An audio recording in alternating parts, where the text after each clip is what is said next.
Hello à toi, aujourd'hui je te retrouve, on est mercredi 17 juin et je voulais vraiment te faire cette vidéo pour faire un petit peu un bilan ensemble de ce premier semestre de l'année, te partager ma progression, regarder mes objectifs, mes anciens, mes nouveaux, etc. Faire un petit peu vraiment un point, un bilan de milieu d'année. Et je voulais aussi à travers cette vidéo peut-être t'aider à toi aussi faire le point, à regarder quelles choses il faut regarder, qu'est-ce qu'il faut, quelles questions il faut se poser pour voir l'évolution, etc. Bref, c'est parti pour ce bilan premier semestre 2020. Donc je me suis munie de mon iPad pour un petit peu regarder ensemble, stratégiquement, un petit peu quelles grandes étapes on va regarder pour faire vraiment un bilan intéressant selon moi. Et première chose évidemment, c'est faire un récap de ces 6 premiers mois, voir un petit peu, constater d'un point de vue extérieur qu'est-ce qui s'est passé par rapport à ce qu'on avait prévu. Donc moi je t'invite vraiment à regarder les objectifs que tu avais fixés au tout début de l'année, donc en janvier. D'ailleurs j'avais fait une vidéo où je te parlais de mes objectifs 2020 qui va s'afficher quelque part ici ou là, et je te partageais voilà mes grands objectifs de l'année. Bien sûr là il reste encore 6 mois pour y arriver, donc pas de pression, mais si déjà on en a coché quelques-uns c'est top. Et regarder aussi les réussites dans ton entreprise, ton business, qu'est-ce qui a marché, de quoi tu es satisfaite, tes fiertés. Pour moi les fiertés c'est un peu la même chose, mais c'est un petit peu au niveau au-dessus, c'est vraiment je suis fière d'avoir réussi ça, ou qu'il se soit passé ça dans mon entreprise, dans ma vie. Les fiertés, donc comme je disais, et les cailloux, comme le dit Thomas un peu, c'est les cailloux dans la chaussure, c'est un petit peu les petits obstacles, les choses qui te gênent, ou voilà, les choses qui n'ont pas marché comme tu l'aurais souhaité, et un petit peu faire un bilan de tout ça par rapport à ces 6 premiers mois. Donc je vais me munir de mon petit journal positif dans lequel je note un petit peu toutes mes pensées positives, tous mes bilans, mes envies, etc. Et j'avais noté pour mes objectifs 2020, travailler sur des projets fun et qui ont du sens pour moi. Donc pour l'instant, je peux pas dire que tous mes clients c'est le cas, mais j'en ai eu, donc je suis quand même très contente d'avoir eu quelques clients qui correspondent vraiment clients et projets qui correspondent vraiment à ce que je cherche, donc ça c'est plutôt chouette. Voyager avec Noël, notamment au Canada, bon ça du coup... de base, j'étais pas sûre à 100% qu'on y arriverait, et puis avec le Covid, etc., le confinement, bon, c'était pas la meilleure étape pour voyager, mais j'aimerais bien quand même avec Nel qu'on voyage cette année, même si c'est des petits voyages en France ou pas trop loin. Le Canada, ça sera peut-être l'année prochaine du coup. Trouver une stabilité financière. J'ai pas encore trouvé la stabilité financière, mais je pense que je m'en rapproche vraiment, et ça c'est une fierté, parce que par rapport au chiffre d'affaires que je l'ai fait l'année dernière, qui était très bas, mais on va en reparler à la fin de la vidéo, j'ai un chiffre d'affaires qui, moi, m'encourage beaucoup en tout cas, et qui commence à être satisfaisant, et à aller vers ce que je m'étais fixé. Ensuite, être plus éco-responsable, donc ça c'est toujours un petit peu en cours, c'est des choses qui prennent du temps, mais j'ai de plus en plus de choses que je mets dans mon quotidien, que j'installe, que je teste petit à petit, parce que tu peux pas être éco-responsable, enfin totalement zéro déchet, zéro plastique, zéro rien du jour au lendemain, mais j'essaye en tout cas, et il y a pas mal de choses que je teste, et je m'habitue, et ça va devenir une routine d'ici la fin de l'année. Et 5e, finir les travaux de l'appartement, et notamment racheter les combles, parce que c'était un projet que j'avais depuis longtemps, mais avec le Covid, la réunion de copro a été décalée, donc ça sera plus tard dans l'année. Donc pas mal d'objectifs, mais il y en a quelques-uns qui sont déjà bien, si je mets des jauges de progression, qui sont déjà bien avancés. Et chaque mois en fait je m'étais fait des listes d'objectifs par rapport à mon planning, mon planeur que j'avais fait pour moi-même. D'ailleurs il faudrait peut-être que je le mette à jour en fait.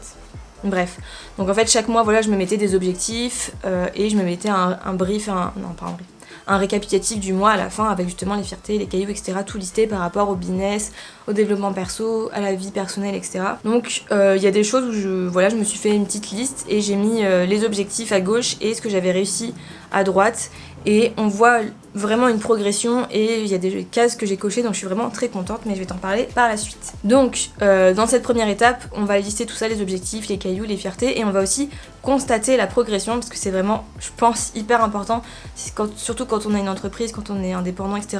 On a tendance à vouloir foncer, à voir les objectifs au loin, mais on prend pas le temps de regarder derrière et de constater vraiment toute la progression, tout ce qu'on a réussi à faire, tout ce qu'on a appris, toutes les choses qu'on a mis en place, les retours positifs qu'on a, même si c'est juste des commentaires positifs, des likes, des visites sur le site web, etc. C'est des choses qui sont, voilà, c'est de la progression, et c'est des choses positives qu'il faut vraiment prendre le temps de savourer.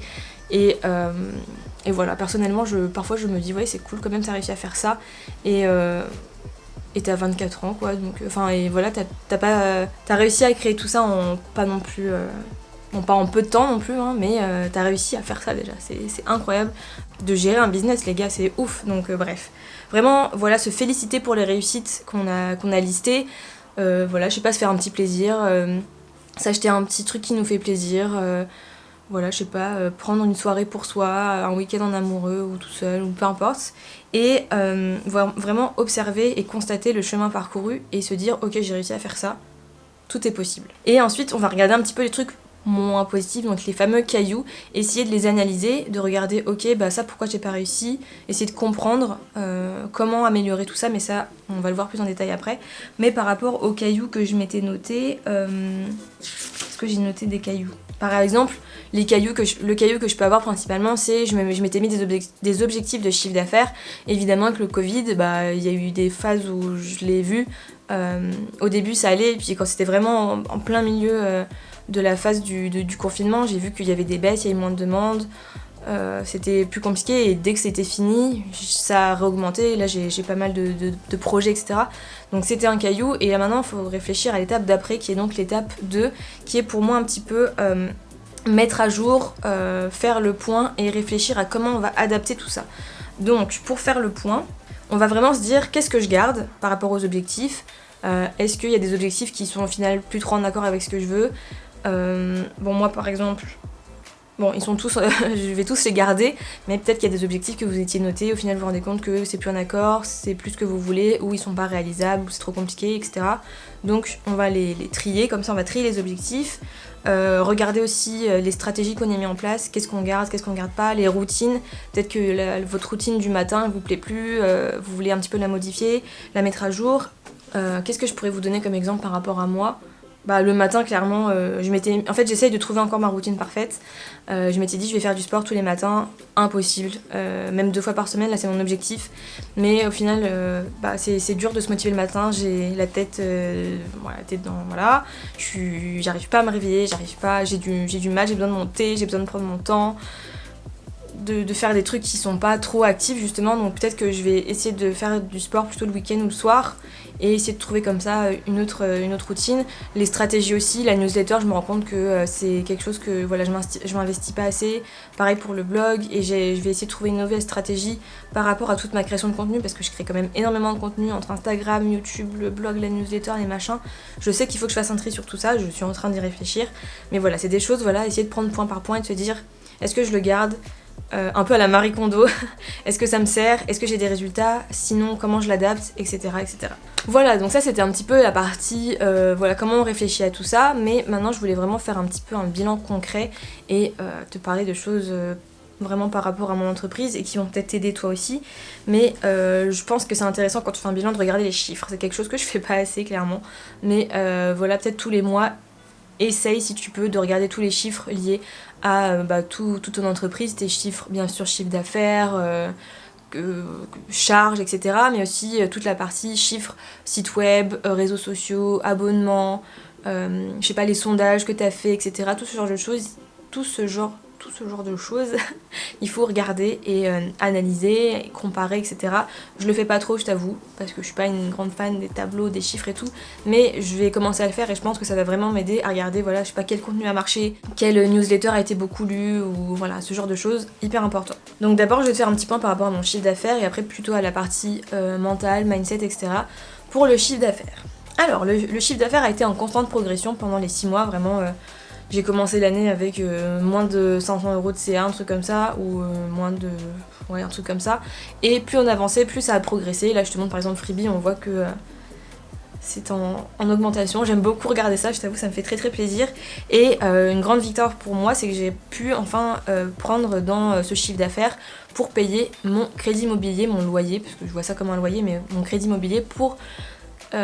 payer cet appart dans lequel je vis, et du coup voilà, j'ai pu payer ça, donc gros soulagement pour moi. Et voilà, donc premier trimestre on a fait un chiffre d'affaires qui est pas incroyable parce que donc trimestre c'est sur 3 mois et on était à 1700 et quelques euros, donc en vrai c'est pas grand chose puisque ça serait bien d'avoir ça plutôt pour un mois, mais c'était déjà pas mal. Et là si tout se passe bien, Si tous les contrats qui sont en cours ou qui sont en validation, etc. Se déroulent comme prévu, on devrait avoir un chiffre d'affaires plutôt autour de 3900 pour le deuxième trimestre, donc de avril à juin. Encore une fois, il faut prendre en compte que c'est du chiffre d'affaires, c'est pas le revenu net, c'est plutôt du brut. Il n'y a pas les charges, il n'y a pas les cotisations, il n'y a pas tout ça, donc c'est pas ce qui rentre dans ma poche à moi, j'aimerais bien, mais voilà. Et par rapport à ça, je sens qu'il y a une progression, donc je suis très satisfaite.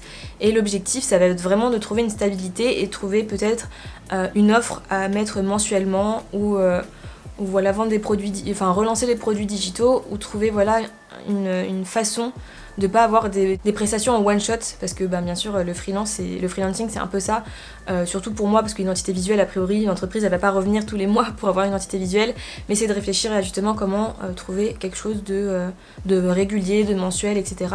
pour me rassurer un petit peu par rapport à ça. Mais on est pas mal. Et par rapport au mental, donc je trouve que malgré le confinement, et en tout cas tout ce qui était avant le confinement, le mental c'est pareil, il est en constante progression. L'année dernière j'avais beaucoup de bad mood où je remettais en question tout mon business, j'ai fait une vidéo sur ça d'ailleurs, comment je gérais un petit peu les bad moods.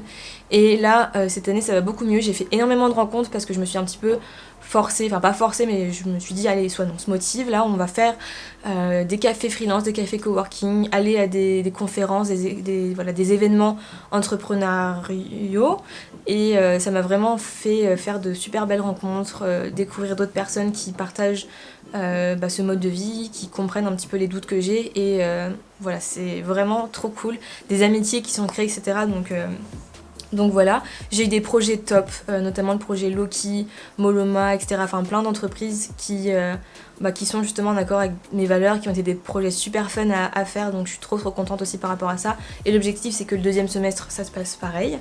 Et par rapport aux cailloux, il y a eu des zones de flou, il y a eu le Covid, etc. où j'ai pas mal cogité. Et je suis très contente aussi et assez fière de moi parce que je me suis pris en main et j'ai décidé de prendre un coaching de groupe avec Aline The Bibou. Si tu ne la connais pas, je t'invite vraiment à regarder son contenu, et je sais que ça va vraiment m'aider à éclaircir, je sens déjà puisqu'on a commencé, ça m'aide à éclaircir pas mal de choses et à poser les bases vraiment saines de mon business. Et autre fierté aussi et chose positive, c'est que j'ai trouvé un peu une partenaire business, donc qui est web designer, Laetitia si tu ne la connais pas, et on a créé ensemble une offre éthique, qui s'appelle Éthique, et voilà, qui va vraiment s'adresser à des entreprises que moi j'appelle positives, qui voilà, veulent avoir un impact positif, et ensemble on va créer une offre qui est vraiment web and brand, donc vraiment le branding, donc l'aspect identité visuelle, etc. Et donc c'est ma partie, et Laetitia va s'occuper plutôt de la partie création du site web, et ensemble comme ça on va créer une offre homogène et qui permet à la personne d'avoir deux prestataires pour une expérience unique. Donc voilà, je suis trop contente par rapport à ça. Et aussi un autre truc hyper important selon moi, c'est la gratitude, quelque chose que voilà, je prends de plus en plus conscience, que j'installe, j'ai un petit carnet où je note mes gratitudes, etc. Et ça m'aide beaucoup à voir le positif et à me rendre compte que j'ai énormément de chance par rapport à mon mode de vie, par rapport à même aux choix que j'ai fait, etc. Mais je suis reconnaissante de beaucoup de choses qui me sont tombées dessus, et des choses aussi que j'ai décidé de prendre en main et qui m'attirent du positif. Donc je t'invite aussi à faire ça si t'as des moments de doute, etc. Te rendre compte des choses positives que tu as. Par exemple pour le Covid, j'étais hyper reconnaissante d'avoir un toit, d'avoir à manger, de pas être malade et que toute ma famille aille bien, etc. Et pour le business, d'être reconnaissante aussi envers moi-même, de me bouger le cul, il faut le dire, tous les jours pour faire en sorte que ça fonctionne. Et en parlant de gratitude, je voulais aussi bien sûr te remercier parce que si tu regardes mes vidéos depuis un petit bout de temps, ça participe au fait que j'arrive à me créer une place sur internet, à développer mon audience, etc. Et je suis super contente aussi aux personnes qui me suivent depuis longtemps et qui commentent, qui like, qui m'envoient des petits messages. Ça m'aide beaucoup aussi en termes de mindset, encore une fois. Et voilà, c'est un petit peu un bilan pour te partager tout ça. Personnellement, je suis super contente et fière du chemin parcouru. Et je suis aussi contente de voir que j'ai toujours l'envie de partager, d'apprendre, de t'aider un petit peu comme je le fais avec les vidéos et tout le contenu que je crée en général, et d'avoir des retours positifs par rapport à ça. Si par contre tu découvres ma chaîne et que tu n'es pas encore abonné et que ça t'intéresse, que ce contenu là t'intéresse, tout ce qui est lié à l'entrepreneuriat, au branding, au design, à l'image de marque, etc. Si ça t'intéresse, je t'invite à t'abonner puisque toute ma chaîne est un petit peu axée sur ça. Pour la suite, bien sûr l'aventure continue, je vais encore créer plein de choses, mettre en place des choses, mais ce que je t'invite à faire aussi, c'est de créer un plan d'action et de définir quelles sont les prochaines étapes à mettre en place pour atteindre tous ces objectifs. Si tu veux, je te ferai une vidéo un petit peu plus poussée sur comment je mets en place un plan d'action, comment ça fonctionne, etc. Dis-le moi en commentaire. Et comme d'habitude, je te souhaite une très belle semaine, rêve en grand et n'oublie pas que chaque individu peut avoir un impact sur le monde. À dimanche prochain, salut. Hello à toi, aujourd'hui je... Et première chose, c'est fait une très belle semaine.